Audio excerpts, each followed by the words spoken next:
Welcome in my class. Today I am teaching you accountancy chapter number 6 subsidiary book.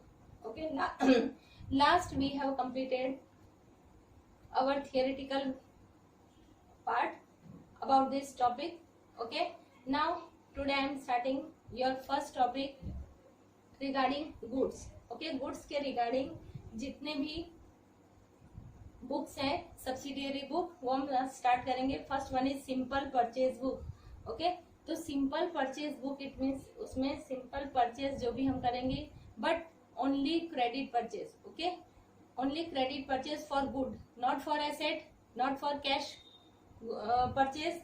Okay, it means हमें simple purchase book में क्या कौन सी बात याद रखनी है कि जब भी हमने परचेज किया है वो क्रेडिट पे होना चाहिए. सेकेंड वन, एसेट की अगर परचेज कर रहे हैं क्रेडिट पे तो उसको कंसिडर नहीं करेंगे.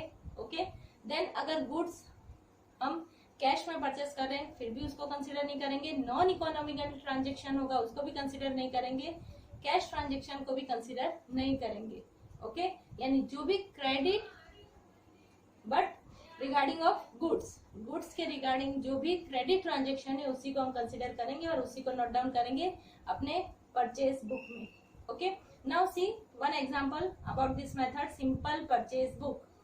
Okay, from the following transaction prepare purchase book in the book of Raj. Okay, Raj का book है उसमें आपको prepare करना है. See 2015 March, first transaction is what? Goods of rupees 20,000 purchase from Ramesh on 1 month credit. देखो यहाँ पे clearly आपको given है 1 month credit, यानी 1 month credit पे हम किससे परचेज कर रहे हैं? रमेश से. ओके, तो इसको हम नोट डाउन करेंगे. अब देखो ये purchase book simple purchase book का फॉर्मेट है. Purchase book of Shri Raj. Okay, first date, name of supplier. यहाँ पे नेम ऑफ सप्लायर हम क्यों लिखेंगे? क्योंकि हम परचेज कर रहे हैं सप्लायर से. Then inward invoice number, LF number and amount number. Okay, now see first 2015 March, first Ramesh account, amount 20,000. Clear? यहाँ पे आपको इनवॉइस नंबर गिवन नहीं है इसलिए हम इनवॉइस नंबर नहीं लिखेंगे. Then second one is goods of rupees 15,000 purchase from Manav for cash. देखो यहाँ पे आपको गिवन है for cash. Okay, cash word given है, it means this is cash transaction, तो इसको भी हम नोट डाउन नहीं करेंगे. Okay, then next one is 10th March, place an order with Naveen for supply goods of rupees 10,000 at 20% trade discount. देखो यहाँ पे सिर्फ हमने ऑर्डर प्लेस किया है. ओके, ऑर्डर सप्लाई नहीं किया है या फिर ऑर्डर हमें ऑर्डर मिला नहीं है, सिर्फ हम ऑर्डर प्लेस किया है. अगर ऑर्डर प्लेस कर रहे it means this is non financial transaction, तो इसको भी हम नोट डाउन नहीं करेंगे. Then machine of rupees 20,000 from Taj technique on 1 month credit. देखो यहाँ पे हम परचेज तो कर रहे हैं, क्रेडिट पे भी परचेज कर रहे हैं, बट क्या परचेज कर रहे हैं? एसेट. तो इसकी एंट्री भी हम नहीं करेंगे. इसकी एंट्री हम किस में करेंगे? जर्नल. ओके, जर्नल प्रॉपर में. Then next one is 20 March, Naveen supplied goods as per order and send invoice number 315 after adding railway freight of rupees 1500. देखो यहाँ पे जो हमने ऑर्डर प्लेस किया था, ठीक है, नवीन को, उसने वो अब क्या किया? गुड्स सप्लाई किया. तो जब गुड्स सप्लाई करेगा तो हमें गुड्स मिल रहा है, it means this is financial transaction. अब इसको हम नोट डाउन करेंगे. 20th March Naveen account, amount is 10,000. Okay, amount is 10,000 and 20% trade discount. It means कितना अमाउंट हो जाएगा? 10% ट्रेड डिस्काउंट माइनस करेंगे तो 20% trade discount. Okay, so 2,000, so 1,800, 200, so your answer is 9,800. Okay, 9,800 your answer. Then next one is an invoice number 315. तो यहाँ पे invoice number आपको लिखना है. अगर इनवॉइस नंबर क्वेश्चन में गिवन है तो यहाँ पे लिखना है, अगर नहीं गिवन है तो डैश करना है. Next one is goods of ₹4,000 purchase at 5% cash discount. देखो ट्रांजेक्शन में गिवन नहीं है कि कौन सा ट्रांजेक्शन है, बट कैश डिस्काउंट गिवन है, इट मीन्स ये कैश के रिगार्डिंग ट्रांजेक्शन है, ये कैश ट्रांजेक्शन है। ओके, तो इसकी भी एंट्री हम कैश बुक में करेंगे।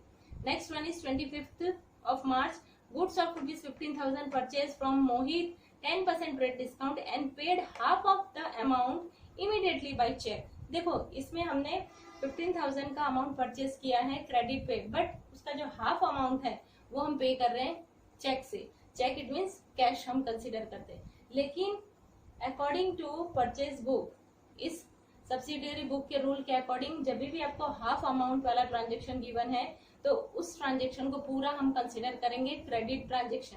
ठीक है, तो एज अ क्रेडिट ट्रांजेक्शन इसको कंसीडर करके इसमें 10% हम क्या करेंगे, ट्रेड डिस्काउंट माइनस करेंगे। So your answer is 13,500। Okay, 15,000 में से 10% ट्रेड डिस्काउंट माइनस करेंगे तो आपका आंसर आएगा 13,500। Last one is 30th March, goods of ₹5,000 purchase from Raghav, bill number 005। देखो ये सिंपल क्रेडिट पर, इसको क्या कंसिडर करेंगे हम, purchase from Raghav on credit bill number 005।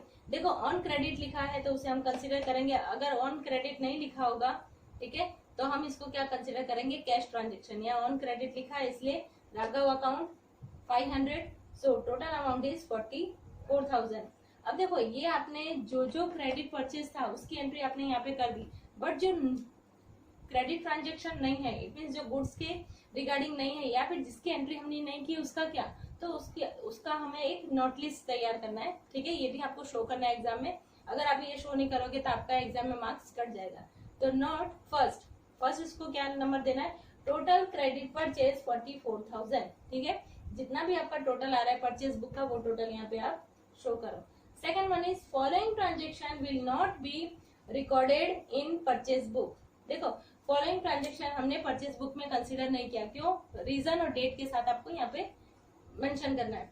March 6, okay, cash purchase will be recorded in cash book. देखो ये हमने रिकॉर्ड नहीं किया था, क्यों, क्योंकि ये कैश ट्रांजेक्शन था। ओके, सो ये इसको किस में नोट डाउन करेंगे, कैश बुक में। So write down cash purchase book be recorded in cash book. Okay, then March 10th, देखो March 10th में क्या था, सिर्फ ऑर्डर प्लेस किया था। Okay, this is non economical transaction, so write down here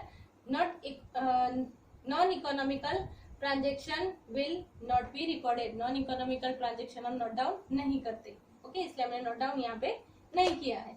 next one is March 14th। March 14th को देखो हमने क्या परचेज किया था, एसेट परचेज किया था। Okay, so fix asset purchase on credit will be recorded in journal proper. ये asset की रिगार्डिंग है, क्रेडिट है बट एसेट परचेज किया है, तो इसकी एंट्री कहाँ करेंगे हम, journal proper. March 21st, goods of ₹4,000 purchase at 5% cash, यानी कैश ट्रांजेक्शन, इसलिए हमने नोट डाउन नहीं किया, तो यहाँ पे रीजन दे दो 21st March, cash purchase recorded in the cash book. Okay, इसलिए हमने इसको नोट डाउन नहीं किया। Then 25th March, 15,000 purchase from Mohit, 10% trade discount and paid half. इसको हमने हाफ अमाउंट कैश था बट टोटली हमने कंसिडर किया क्रेडिट, तो उसका रीजन भी यहाँ लिख दो कि half amount paid by cheque will recorded in bank column of cash book. जब हम कैश बुक और बैंक कॉलम प्रिपेयर करेंगे तब उस टाइम हम क्या करेंगे, बैंक के कॉलम में नोट डाउन करेंगे। ओके ओके फ्रेंड्स, समझ में आ गया। सिंपल है कि जो सिंपल है, कितना बात याद रखना कि जहां पे क्रेडिट परचेज है उसी की एंट्री हम परचेज बुक में करेंगे, अदरवाइज उसका नोट हम तैयार करेंगे। क्लियर, तो जो क्रेडिट परचेज है उसको नोट डाउन करते जाओ और बाकी जो नहीं किया, फर्स्ट टोटल क्रेडिट लिखना, सेकंड जो भी ट्रांजेक्शन आपने नोट डाउन नहीं किया उसका रीजन देके आपको डेट के साथ यहाँ पे शो करना है। आई थिंक आपको ये सिंपल परचेज बुक समझ में आ गया होगा। नेक्स्ट लेक्चर में हम कॉलमनर परचेज बुक प्रिपेयर करेंगे और उसकी एंट्री पास करेंगे। Okay, bye and have a nice